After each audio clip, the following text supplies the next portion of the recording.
Bismillahirrahmanirrahim. Assalamualaikum warahmatullahi wabarakatuh. Alhamdulillahi rabbil alamin. Wa bihi nasta'inu ala umuri dunya waddin.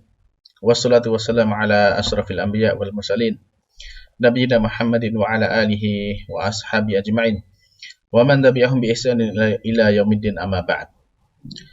Alhamdulillah, para pemirsa Robbani TV yang dimuliakan Allah Subhanahu wa taala.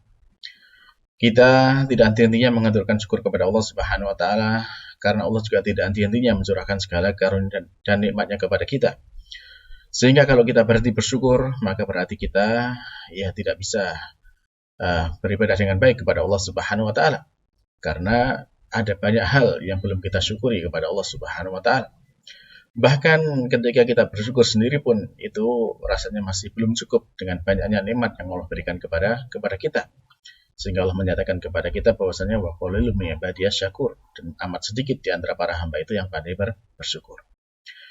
Nah, termasuk rukun dari bersyukur itu sendiri adalah kita menggunakan nikmat itu untuk melaksanakan ketaatan kepada Allah Subhanahu wa taala. Jadi rukun syukur itu yang pertama adalah dengan hati, kita meyakini itu dari Allah Subhanahu wa taala. Kemudian dengan lisan kita memuji Allah Subhanahu wa taala segala nikmat yang diberikan kepada kita, dan tentunya dengan perbuatan yaitu kita gunakan nikmat itu untuk menambah ketaatan kepadanya.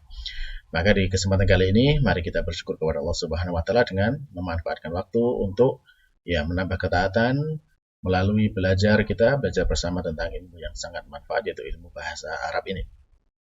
Ilmu bahasa Arab, ilmu yang tentunya sangat penting bagi setiap muslim, yang ini menjadi identitas kita selaku seorang muslim, yang mana bahasa muslim adalah bahasa Arab. Mengapa? Karena kitab sucinya, rasulnya, warisan-warisannya, dan juga para ulamanya semuanya menggunakan bahasa Arab. Maka tentu kalau kita belajar bahasa Arab ini, kita meluruskan niat, memohon kepada Allah Subhanahu wa taala agar upaya kita ini dijadikan sebab supaya kita mendapatkan banyak kebaikan, supaya kita bisa paham dengan agama, dan supaya kita menjadi hamba-hamba yang dekat dengan Allah Subhanahu wa taala. Baiklah para pemirsa yang diberikan Allah Subhanahu wa taala, kita lanjutkan sekarang pelajaran kita masih dari kitab Durusul Lughah Al-Arabiyyah li Ghairil Biha karya Dr. B. Abdurrahman, terbitan Islamic University of Madinah. Dan kita masih di jilid 1, pelajaran ke-14 Sekarang kita masuk kepada latihan ke-5. Latihan yang ke-5 dari pelajaran yang ke-14 ini. Tepatnya di halaman 85 paling bawah 85 paling bawah, silakan dibuka bukunya. Yang belum ada bukunya bisa di-download di link yang ada di deskripsi. Nah, baik pemirsa, kita di sini perintahnya apa? Perintahnya adalah iqra waktub, bacalah dan tulislah. Nah, kita disuruh membaca dulu. Coba kita baca dulu aja ya. Saya bacakan dan silakan diikuti. Nah, Williamu, Edwardu, Landanu, Barisu, Pakistanu, Istanbulu, Ibrahimu, Ismailu, Ishaqu, Ya'qubu, Ayyubu, Sulaimanu, Dawudu, Yunusu, Idrisu, Jibrailu, Mikailu, Fir'aunu. Baik, alhamdulillah sudah kita baca kata-kata ini. Kira-kira dari apa yang dibaca ini, apa yang dirasa mungkin menjadi kesamaan dari kata-kata ini? Jadi kalau kita perhatikan nih kata-kata semua ini, maka ini semua kata ini berakhiran dengan apa? Huruf dhammah dhammah bukan tanwin, dhammah biasa. Dhammah biasa. Nah, kan kita sebelumnya sudah mempelajari kalau kata benda, nama benda itu kan ditandai dengan alif lam di depannya, atau kalau tidak dengan tanwin di belakangnya. Nah, coba lihat di sini. Ini di depan tidak ada alif lamnya, di belakang juga tidak ada tanwinnya. Nah, mengapa demikian? Nah, ini yang perlu kita pahami. Jadi coba perhatikan nama-nama ini ya. Ini nama William, nama orang William. Edward ya, London, Paris ya, Pakistan ya, Istanbul, Ibrahim, Ismail, Ishak, Yakub, Yusuf, Ishak, Yakub, Ayub, Sulaiman, Daud, Yunus, Idris, ya, Jibril, Mikail, Fir'aun. Nah, ini kan semuanya nama ya, nama orang atau nama kota, nama tempat ya. Nah, perhatikan di sini. Di sini ini nama-nama ini semuanya itu aslinya bukan nama-nama dari Arab. Tapi nama-nama diserap dari luar Arab menjadi nama Arab. Ya, nama William kan nama barat ya, Edward nama barat, ya. London ya kota London, Paris ya kota Paris kan gitu. Pakistan negeri Pakistan. Nah, ini semua nama-nama bukan nama Arab. Ya termasuk Ibrahim, Ismail, Isa itu aslinya bukan nama Arab karena mereka adalah dari Bani Israel ya, Bani Israel. Nah, jadi nah terus ketika nama-nama non-Arab ini, nama-nama non-Arab itu kemudian dimasukkan ke dalam bahasa Arab, maka di sana tidak mengikuti kaidah bahasa Arab, sehingga di sana tidak termasuk kalau kaidah bahasa Arab itu kan yang dia bisa di i'rab kan, bisa di mu'rab ya, bisa di i'rab dan atau bisa di tasrifkan. Nah, ini nama-nama ini ketika masuk dalam bahasa Arab dia termasuk yang ghairu munsharif, tidak bisa di disarifkan. Nah, jadi dia tetap seperti ini, tidak ditanwin ya, tidak menerima tanwin di belakangnya, cukup dengan dhammah, ini untuk marfu ya. Ketika dia majrur atau mansub, maka dia cukup dengan fathah, tidak bisa kasroh juga. Nah, jadi seperti itu. Ini terkait dengan nama-nama yang diarabkan seperti ini. Jadi nama bukan Arab tapi diarabkan. Nah, jadi mudah-mudahan dipahami ya. Dan kalau sudah paham, ya silahkan sekarang ditulis. Ya, sekarang silahkan ditulis ya nama-nama ini. Baik. Nah, kalau sudah selesai menulis, ya ketika sambil menulis bisa di-pause dulu videonya, kemudian selesai kita lanjutkan. Nah, baik, nah kita sekarang masuk latihan yang ke-6. Ya, kita lanjutkan latihan yang ke-6. Di latihan yang ke-6, perintahnya adalah iqra al-misal. Tsumma hawwil al-jumal al-atiyah mislahu. Nah, jadi iqra bacalah al-misal contoh ya, iqra bacalah contoh, tsumma kemudian ya, tsumma dan kemudian hawwil, ubahlah al-jumal kalimat-kalimat al-atiyah berikutnya mislahu sepertinya. Nah, di sini coba kita perhatikan ada contoh yang di baris pertama. Contohnya, anta dhahabta ilal madrasati. Ya. Diubah bagaimana? Yang di garis bawah adalah dhahabta. Dhahabta berubah menjadi dhahabtum. Ya, dhahabtum. Ya. Terus dhahabtum. Apa kemudian yang ikut berubah dari sini? Yang ikut berubah adalah ini ya. Dhahabtum ini kan berubah domirnya ya. Dari dhahabta itu dia domirnya anta. Kalau dhahabtum domirnya antum, maka antumnya ikut berubah. Jadi anta menjadi antum juga. Nah, terkait dengan yang berubah nanti apa ya? Terkait dengan ketika ini berubah menjadi jamak, ya misalkan nanti ada kata setelahnya yang turut menjadi jamak juga akan berubah menjadi jamak. Nah, baik. Jadi diubahnya seperti itu aja. Jadi domirnya dari tunggal diganti dengan ini orang kedua ya, domir orang kedua atau domir mukhatab orang kedua, dari tunggal diubah menjadi jamak. Dari anta menjadi antum. Baik, nah contoh sudah, kita langsung ke latihannya. Saya bacakan di situ ya, nanti silakan dikerjakan. Jadi yang pertama, anta kharajta minal fasli.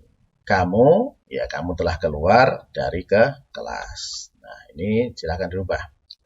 Nah, kata gantinya jadi satu ya, kamu itu anta kan satu orang, berubah menjadi banyak. Bagaimana? Seperti yang contoh di atasnya. Berikutnya, anta jalasta fil fasli. Ya. Kamu, satu orang ya. Kamu telah duduk ya, fil fasli di kelas. Diganti dengan banyak. Ya. Taib. Yang berikutnya, yang ketiga ya. Aina dhahabta ya akhi. Aina dhahabta ya akhi. Kemana kamu telah pergi, wahai saudaraku. Akhi di sini adalah satu orang. Nah, satu orang ini ketika jawabannya di kanan itu berubah dia menjadi ya ikhwani, wahai saudara-saudaraku. Berarti banyak. Nah, ketika ini banyak, maka kata kerjanya juga harus menunjukkan banyak. Nah, bagaimana? Dhahabta diubah menjadi apa untuk banyak itu? Nah, silakan dilihat seperti contoh di atasnya. Terus yang berikutnya, ya. Limadza kharajta minal fasli ya waladu? Ya, limadza kharajta minal fasli ya waladu? Mengapa? Limadza itu mengapa ya? Mengapa kamu telah keluar satu orang, kamu satu orang minal fasli dari kelas ya waladu, wahai anak. Ya. Maka kemudian kalau berubah menjadi banyak, ini kan waladu itu satu anak. Kalau banyak menjadi ya auladu, wahai anak-anak. Nah, ketika ini anaknya berubah dari satu menjadi banyak, nah maka kata kerjanya juga tentunya harus banyak karena yang melakukan banyak kan. Nah ini maka kharajta, kamu keluar ini berubah menjadi apa kalau banyak. Nah, silakan dikerjakan terlebih dahulu, nanti kita cocokkan jawabannya ya. Baik.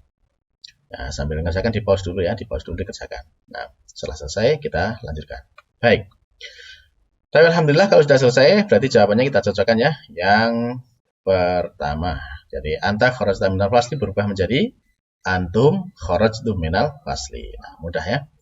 Kemudian yang berikutnya, anta jalasta fil fasli berarti antum jalastum fil fasli. Nah, yang berikutnya aina dhahabta ilaiha akhi berubah menjadi aina dhahabtum ya ikhwani.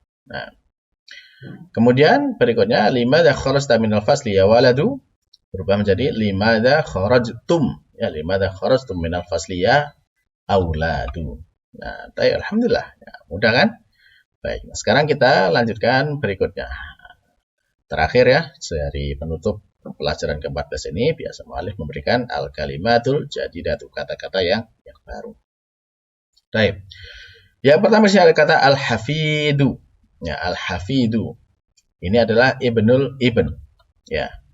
Putranya putra. Atau ibnul bin, putranya putri. Ya. Jadi ini adalah anaknya anak laki-laki atau anaknya anak perempuan. Kalau dalam bahasa kita artinya cucu, ya cucu. Jamaknya adalah hafadah, ya berarti banyak cucu, ya banyak cucu atau cucu-cucu. Nah, jadi ini yang dimasukkan di dalam pelajaran kita ini adalah ini.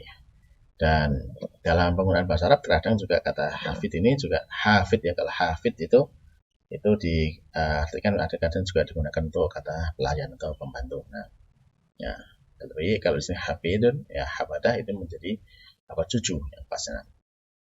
Baik. Berikutnya ada kata al-kulliyatu. Ya, kuliah. Jamannya kulliyat. Ya, atau ya kuliah, banyak kuliah. Nah, kalau kuliahatu tib, kuliah kedokteran. Kuliatul syariah, kuliah syariah, ilmu syar'i. Ya. Kuliatul handasah, ya kuliah arsitek. Nah, kuliah arsitek. Kuliatul tijarah, kuliah perniagaan, ya niaga atau perdagangan. Nah, al-mahkamah, ya itu pengadilannya.